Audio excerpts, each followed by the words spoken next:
Style तो गजब बा। नमस्कार दोस्तों, क्या हाल है? ठीक है। आज हम देखने वाले हैं पवन सिंह की रंगदारी। तो चलिए स्टार्ट करते हैं।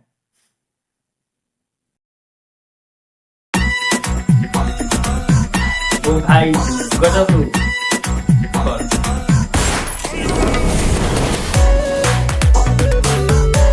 मस्त हम थका।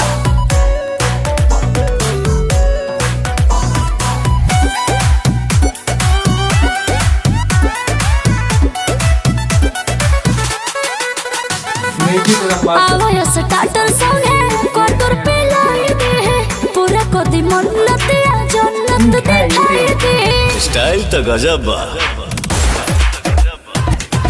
आवाया स्टार्टर सॉन्ग है कोतुर पे लाई दे है पूरा कोदी मन्नतिया जन्नत दिखाई दे। हम हो सब न काला बाजारी में, सभे अझुराइल जाता नारी में, हम रंगदारी में। सभे अझुराइल जाता नारी में, इहाँ के रंगदारी में। गाना सुपर मस्त। डांस करते हो डांस।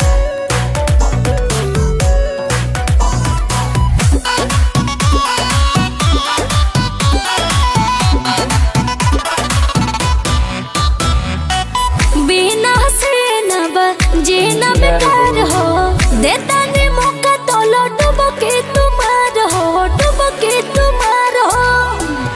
सुना हम नहीं भटकी, हम अटकी के जाम में, दिल लटकाई अटकाई जे काम में।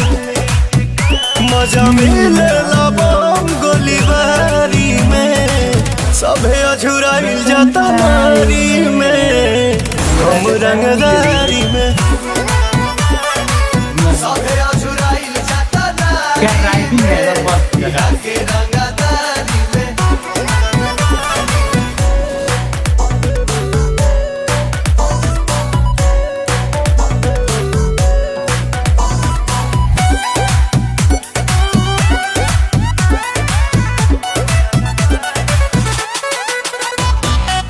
लहंगा से महंगा बा देवर तुहार हो दे दो ना प्यार आज भरला उधार आज भरला उधार हो। चाहली न हम पे कोनो जादू तोहार हो, शेरनी ही करी ये शेर के शिकार हो। कके खेल जाइब जेल ससुरारी में, सभे अझुराइल जाता नारी में, हम रंगदारी में। सभे अझुराइल जाता नारी में, इहाँ के रंगदारी में। Super super song. क्या मस्त सॉन्ग है, एकदम झकास। लाइक कर दीजिए प्रभु।